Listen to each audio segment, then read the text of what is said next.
So you want to start a YouTube channel for your nonprofit, or maybe you just want to spice up the YouTube channel that you've already started for your nonprofit. Perfect, you are in luck, because today I'm going to walk you through not only how to start a YouTube channel for your nonprofit, but the specific steps you need to take to make this channel actually be impactful and have high ROI for your mission. Let's talk about it.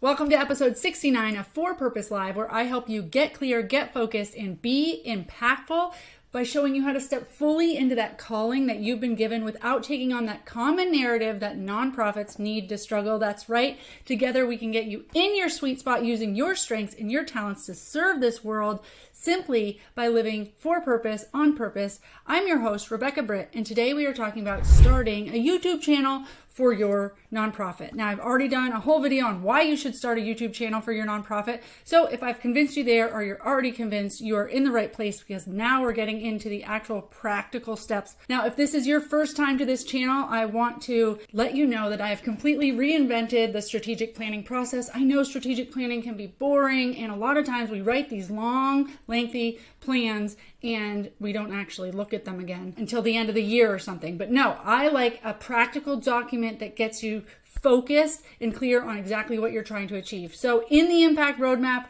we have actual purpose statements, your desired result, what are you trying to achieve, for who.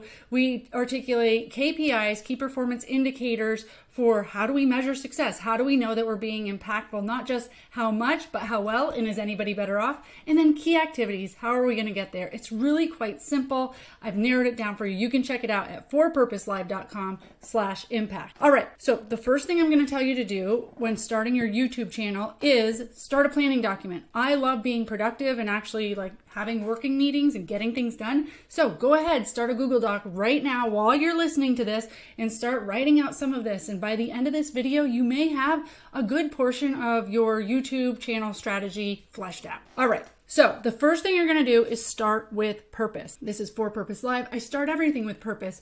Your mission is purpose driven, and so are every single one of the activities you do, including your YouTube channel. So figure out, what is your purpose? What's your goal? Are you trying to become a leader in this space? Are you trying to give a platform for survivors to speak or share their stories? Are you trying to educate people? Are you trying to raise awareness? Are you trying to do multiple things? You can do multiple things, but write that all in your overarching purpose. Why are you launching this thing? What do you want it to look like? What do you want it to achieve? So that all of your content helps you achieve that. And that brings me to number 2, your tactics. Basically, how are you going to achieve that? So are you going to do it through stories, like telling stories of participants, success stories? Are you going to have interviews with volunteers? Are you going to have the executive director speak about their heart and their opinions of the matter, why their solution matters, or why this is a problem in society? Are you going to have experts on topics on your YouTube channel? Are you going to do all of that? Okay. So you can really break this down and have, the problem, the solution, education, awareness. YouTube does allow you to have playlists. So if you check out like the homepage, my homepage of my channel, there's 4 different buckets that I put my content into. It's like leadership, impact, funding. So people that are interested in each one of those things could go to those things. So you could have playlists too. Let's say you have some focus areas for your nonprofit, like education, research, support, the problem, the solution, different pieces of your mission. You could have playlists on each of those. So that if people are interested, it's just a nice way to kind of organize it. If people are interested specifically in education, they can go there. If they're interested in success stories or victim stories or participant stories, they can go to that section without getting the education piece or whatever. So playlists are a great way to do this. The third thing you're going to do is determine your schedule. I cannot stress this enough. Make a schedule that is sustainable for you. The worst thing you can do with a YouTube channel is not be consistent, okay? Not actually update your channel, It's like you can't do 3 videos in one week and then go silent. And YouTube will not do you any favors if they don't think that they can rely on you as being a content creator. So is your channel going to be bi-monthly, twice a month? Is it going to be once a week? Is it going to be once a month? Is it going to be once a quarter? I don't care what it is, but make it regular. Determine what will work for you and then stick to doing that. I think a monthly podcast is enough, and that's very, very doable as far as being able to come up with something. Especially if you're already doing a newsletter or you're already writing blogs, it's like just do that same content but in video format, okay? So now you have your schedule laid out and you know kind of what you're going to do on your channel. Now, if you would like your nonprofit featured in a future episode, go ahead and hit that subscribe button and then say your organization's name in the comments. Now, number 4, you're going to map out your actual content. So if this is weekly, just go into a Google Sheet or in the little Google Doc you're already in and write out 52 weeks, week 1, week 2, week 3, week 4, or 12 months. Okay, so you're gonna map out your content, and this is gonna look like your different content buckets. So let's say that you're gonna do like a how-to video or an educational video, like signs and symptoms of a disease or disorder. So that's like something that you call that's educational. Then you do some videos that are like the executive director's opinion on things that are happening right now in the space that are, in the news or in the know or relevant. So that's one type of video that you're gonna do. Then you're gonna do a survivor's story for one, and then you're gonna interview an expert. Okay, that's 4 different types of videos that you're gonna do. And let's say you do 1 a month of each of those. So now you're just mapping out your different content. Let's say you have a nonprofit like mine that talks about foster care and mentorship and horses. Okay, well, so 1 week I might talk about foster care, trauma, anything that's related to that. The next week, I might talk about mentorship, the power of mentorship, what's going on with that, and what I want people to know about that. The next time, I might talk about an actual mentor story. So they don't have to all be the same, but they should be regular. So if you're always interviewing experts, great. But you can really have different types of things, and this will help you because I've done podcasts where all I did was interview people, and it can get very difficult to always have those slots filled. And it's a whole nother layer of like asking people to be on your YouTube channel or asking people to be on your podcast.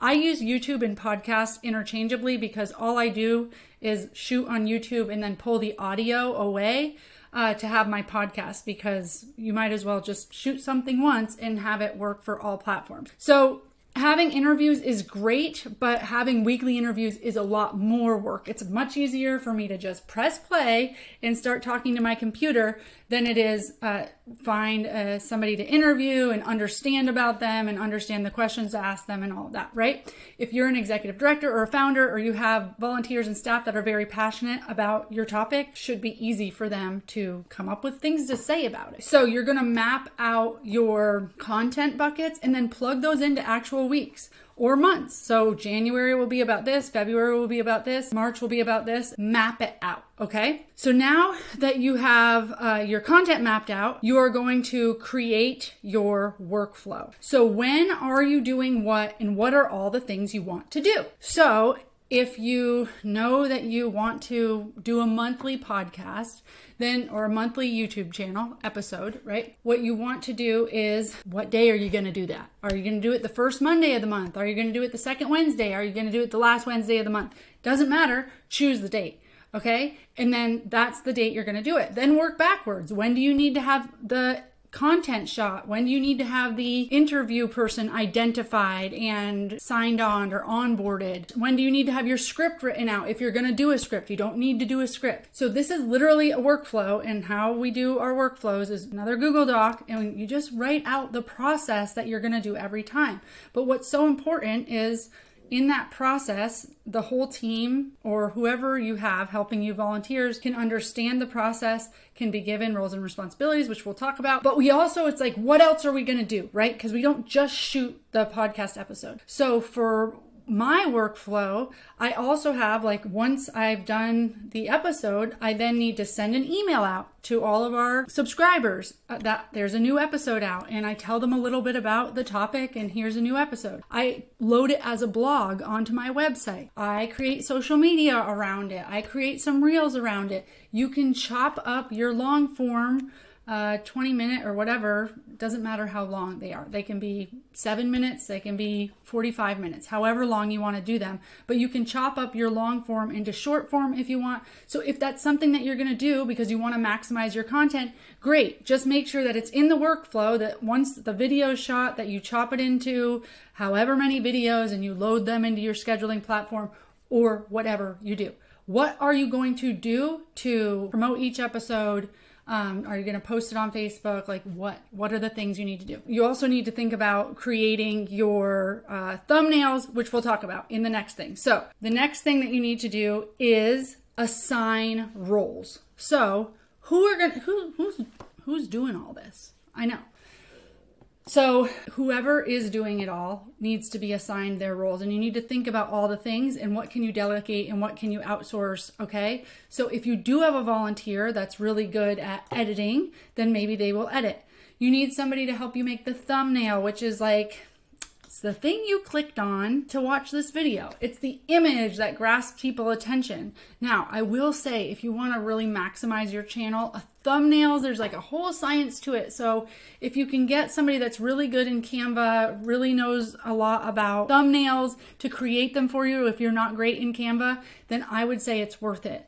You can go on Upwork and find freelance editors that are just amazing at pumping these things out. So head over there to figure out if you do want to outsource some of this. If you have volunteers that can do this, great. You know, make sure that the weekly or whatever your schedule is works for them, but you're going to need to have the thumbnail.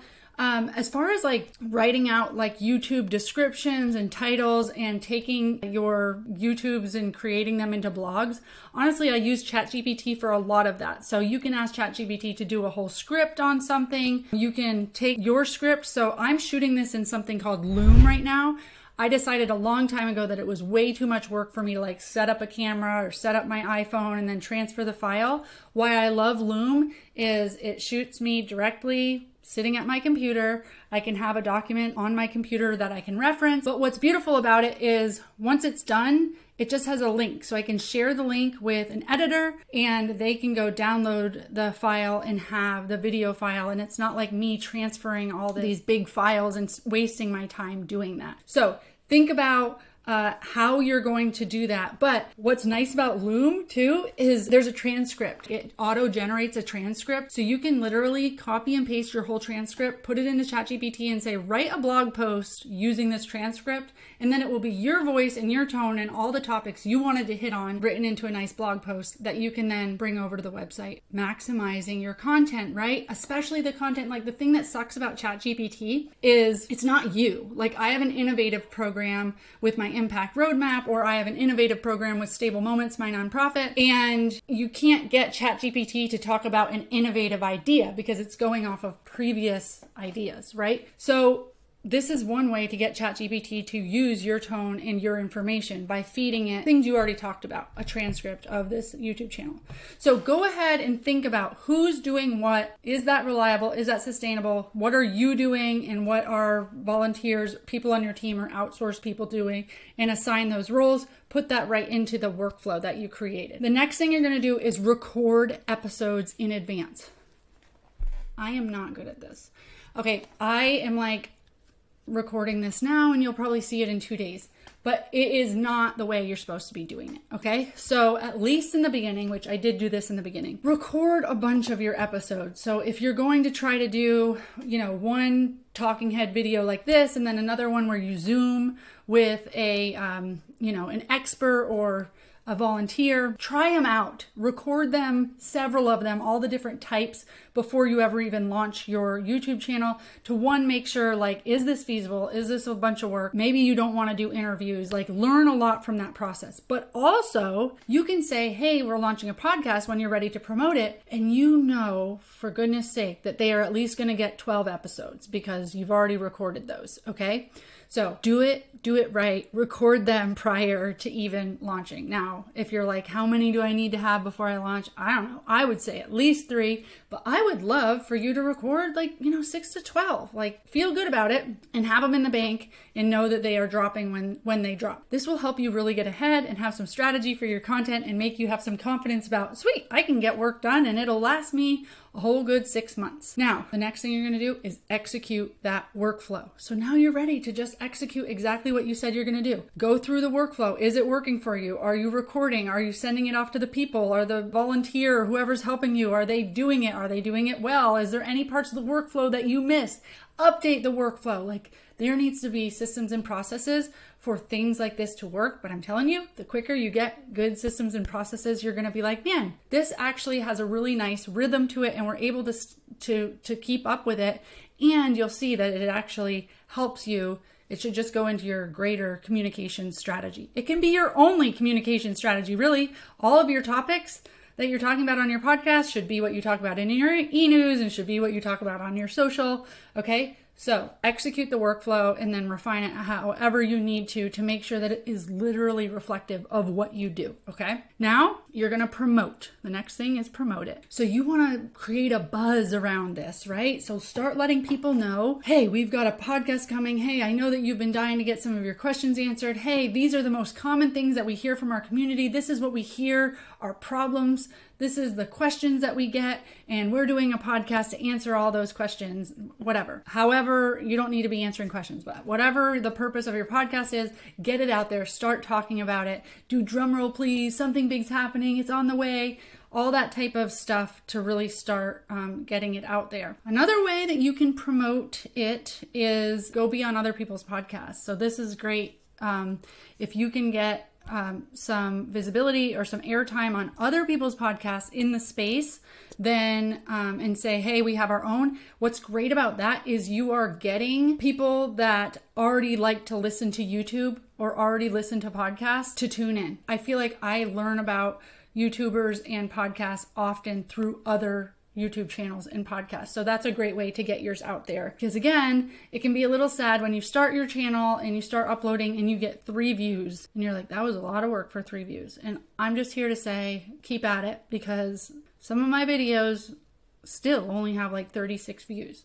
But the other ones that have been really impactful for people can go viral and can be used by other organizations as this is the organization, this is the best video out there on this topic. And then you really are being seen as the leader in your space. Okay. And then finally, your systems go in and your channel's out there. You're just going to analyze the data and make changes. So after the first 6 episodes, look at it. Look at how it's doing. Look at what you could be doing differently. There's always ways to tweak it and get a little bit better. Maybe change your thumbnails around a little bit, discover some more keywords and stuff in YouTube. But look at the data. YouTube in the back end in their analytics has great data, how long people watch, when they dropped off. And they have some standards what's a good impression rate, click-through rate. So that's how you can figure out if your thumbnails are working good. You can also see if you have good hooks or you're hooking people in, if people aren't just clicking right off your video as soon as you start. So having somebody actually pay attention to those analytics. I know sometimes I'm even it's everything for me to just put out a video. I don't have time to look at analytics but the truth is it's well, then don't put out videos. If you're going to put all that work into it, aren't you want to look at the data and go where your time's most useful? So I'm always going to say, look at the data. Okay. All right. So you are going to start with your purpose, start that Google Doc. What's your goal? Why are you starting this thing? Then how will you work on it? Your tactics. Then you want to determine your schedule. You want to map out your content. You want to create an actual workflow, not only what are all the steps it takes you to develop your YouTube episode, but what are all the other things you need to do with it too? Are you going to promote it on social media? Are you going to do your blog? Are you going to do your e-news? Then you want to assign roles. Who is doing what, when? Then you want to record episodes in advance, 3, 12, whatever, record some in advance. Then you're going to execute on that workflow, make sure it's actually reflective of what you do. You want to promote before you launch, and then just ongoing analysis of the data and making changes. Don't forget to check out my reinvented strategic plan at forpurposelive.com/impact. Thank you so much for your service to this world. Until next time.